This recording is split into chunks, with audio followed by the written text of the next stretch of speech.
I like to get this out of the way, particularly for my list videos. This channel was created based on my passion for gaming. I didn't create it with the hopes of being YouTube's next big thing, so I will not stoop to making more cookie-cutter Google it, copy and paste videos in the hopes of pleasing the masses. Lots of people here on YouTube are not real. They may as well be bots. They don't really believe in what they're saying. They only say what they believe the masses want to hear, with the hopes of earning some cheddar. I think I just described maybe 90% of the world's workforce. But my point is, these lists, while not designed to, will piss a lot of people off. People who are expecting a Sega list to be populated with Sonic, a Nintendo list saturated with that plumber and dude in green, so on and so forth. Full transparency, this ain't one of those lists.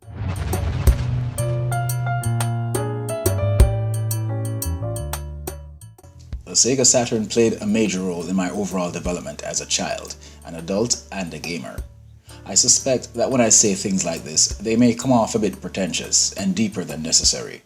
But I can safely say I wasn't one of those people who were unsure about the direction of my life. From a very early age, I knew what my main focus was: writing, motion pictures, martial arts, and video games. No, I'm not saying that's all there is to me, as there are many facets to my overall evolution. But while things such as my interest in music and motorcycles faded, the four aforementioned elements remained constant to this day.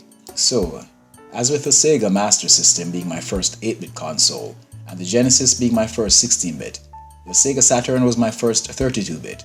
I even got it before the 32X and Sega CD. Now, while I didn't have many games for it, the ones I did have stood out. Not all of them, but this right here, in no particular order, is my top 10 Sega Saturn games.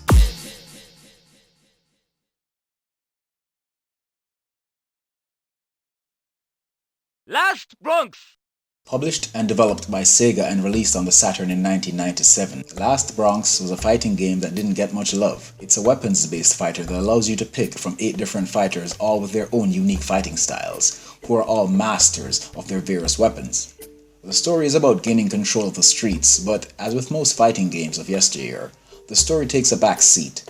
I spent hours playing this underrated fighter with friends till the wee hours. 負けるわけにはいかないんでね。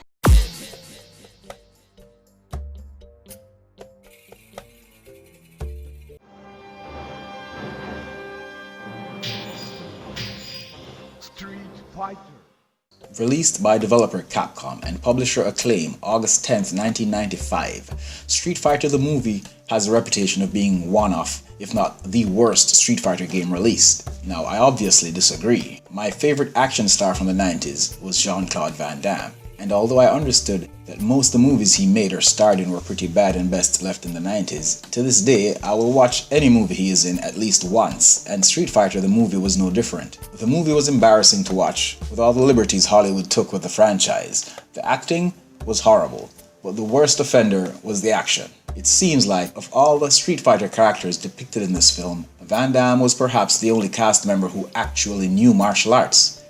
And this was a movie based on a martial arts video game, so that was absolutely asinine.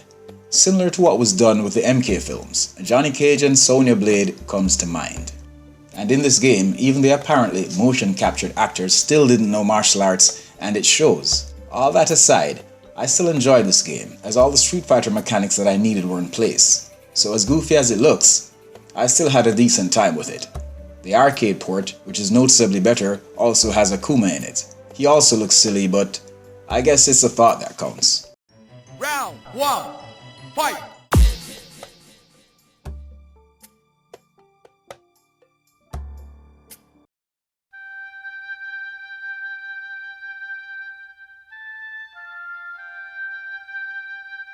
Released by developer Gore and published by Eidos Interactive October 31st, 1996, this version of Tomb Raider was a milestone in my gaming history. I played other action-adventure titles before on 8 and 16-bit systems, but nothing could have prepared me for this. The original Tomb Raider on the Saturn amazed me every second of the way, with a good story, new action-adventure exploration elements in 3D, mind-blowing visuals at the time, and some of the worst controls I've ever experienced in hindsight. I'm going to have to say, this is the game that got me interested and hooked to the 32-bit era. No matter how hard this game was, no matter how frustrating it became, I could not pull myself away till it was done.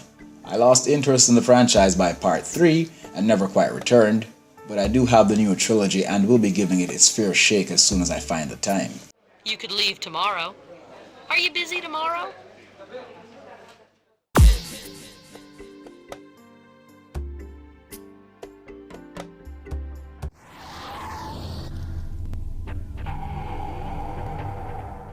Released July 31st, 1996 by publisher Acclaim and developer Probe Entertainment, Alien Trilogy took home the trophy for the most disturbing game I've ever played. And it copped this prestigious award simply with things like this. Yes, the facehuggers. I have serious issues with these creatures. I've stated this several times before, more recently in my Farpoint review, and in hindsight, this isn't really that disturbing now, but it certainly was then. So while I wasn't able to make it very far in this one, it has its place in my gaming history. At the time, the controls were tight, needed dual analogs, yes, but at the time, I didn't know any better really. The visuals were solid and the story was also good enough to keep me invested. But then, these little bastards had to ruin it for me. But a good game nonetheless.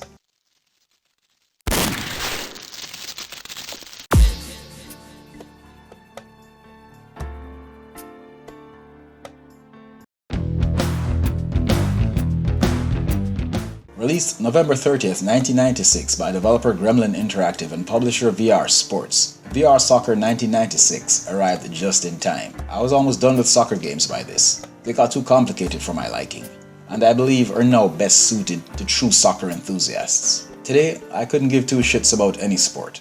Well, maybe esports, but truth be told, while I may document esports events, watching an esports event is comparable to watching grass grow, and I certainly wouldn't be a participant. But I do have a passion for gaming, so esports is tolerable on a business level, but not otherwise. And it's even worse for me where real sports are concerned. To watch a bunch of sweaty men run after a ball simply is not appealing.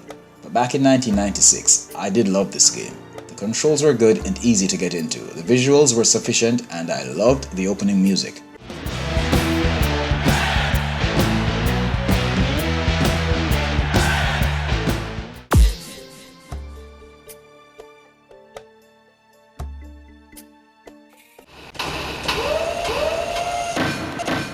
Released in 1996 by developer Pioneer Productions and publisher EA, this is where it all started.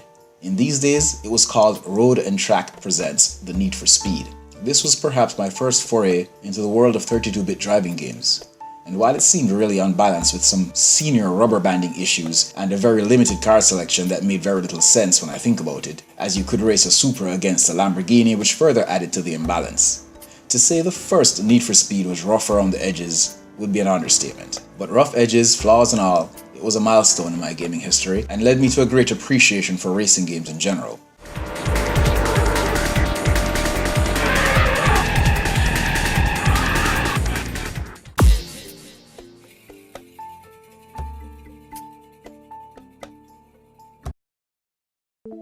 Developed and published by Sega, Fighters Megamix was released April 30th, 1997, and while there were a few other fighting games that stood out for me on the Saturn, this had to be the number one for me. Before playing this, I had little to no experience with Virtua Fighter or Fighting Vipers, and while I never took my interest in the latter any further than this game, I certainly grew to love the Virtua Fighter franchise because of this. My main fighter was Jeffrey, but I also started building my Virtua Fighter roster from experiences with Megamix. You had 32 fighters to choose from, all from the Virtua Fighter, Fighting Vipers, Virtua Cop 2, and a few more franchises. And I can safely say Fighters Megamix was my true introduction to 3D fighting games. I win!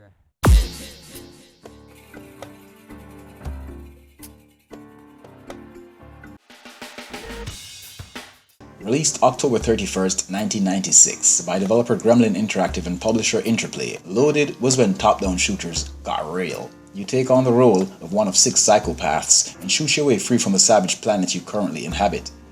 The action was fast-paced, the gore was turned up to uber, and your basic objective was to get these color-coded key cards that allowed you to open color-specific doors, which would eventually take you to the level's exit. Loaded to this day is more fun than it has any right to be. The visuals, even for the time, were a bit messy.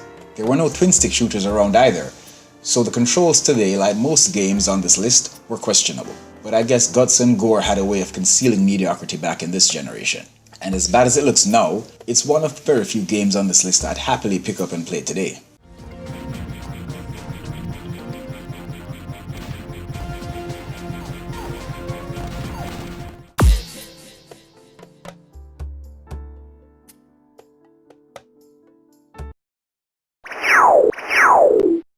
Like many of the games on this list, I suspect this one was also unpopular. But in 1996, when publisher Sega and developer Next Tech released this on the Saturn, I was hooked. Maybe it was just my ignorance, because the thing is, with many of these retro lists I create, as stated, they're very personal. I don't add games here because I think that's what will churn out the likes and subs. Once the game had an impact, left its mark, and resonates with me, it's gonna be on here. And just as with Last Bronx and even Fighter's Megamix, Toshinden was an experiment. And an experiment I did enjoy. When I hear people say Toshinden wasn't a good franchise, while they may be right in a general sense, I had little to compare it to at the time. And for what was on offer, it kept me interested and engaged. I probably beat this with every character and had many hours sunk in on then game nights.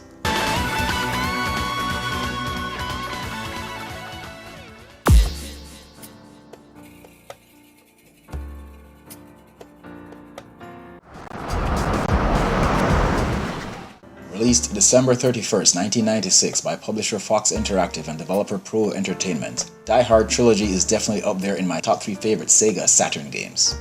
Looking at it now, it looks horrible, but back then, this game was like Tomb Raider for me. I couldn't stop until it was done.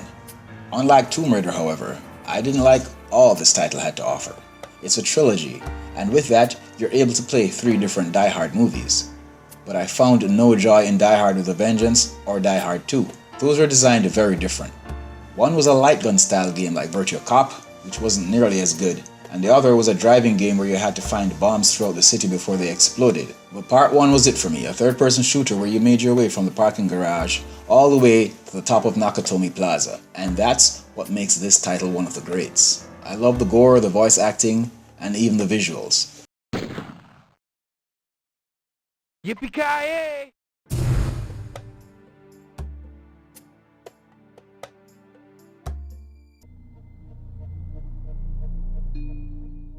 Released in 1996 by developer Warp and publisher Acclaim, D was a slow-paced, methodical horror title that puts you in the shoes of Laura Harris, who rushes from LA to figure out what has happened to her father, who has apparently gone mad on a killing spree at the hospital he works.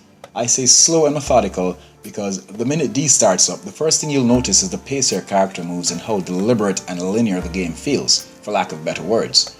D then feels like what some early VR games feel like today. Your movements are restricted, and what movement is there is very slow. But if you have patience and an interest in the story, you may find some enjoyment here. At the time, D was a great further introduction to horror games for me.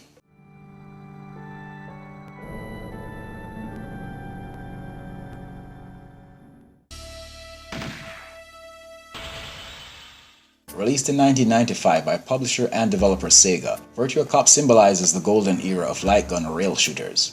Yeah, it was still fun to point a gun at your TV screen, and Virtua Cop did it in fine style. With only 3 stages, which also served as your difficulty selection, what we had here was some real simple pick-up-and-play mechanics that anyone could get into. Now, while light gun games weren't my genre of choice, the quick pick-up-and-play arcade feel was sometimes all I was in the mood for.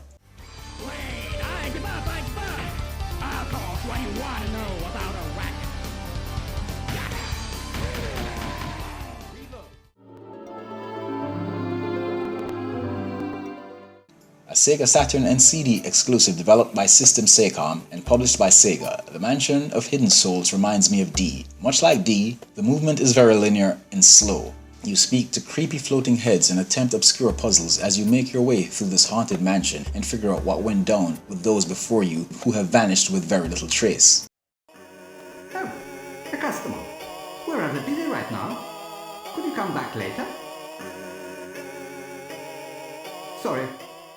Thank you for watching. Let me know which Sega Saturn game ranks high for you. What will be your top 10? As I'm certain many will disagree with a Sega Saturn list that makes no mention of games like Sonic, Panzer Dragoon, Astal, and others. If you like the video, feel free to hit the like, share, and notification bell. Say I pissed you off with my ramblings though, then hey, I don't need to remind you the purpose those hate buttons serve. Get to it if you must. Either way, I won't hold it against you. Our game is never over.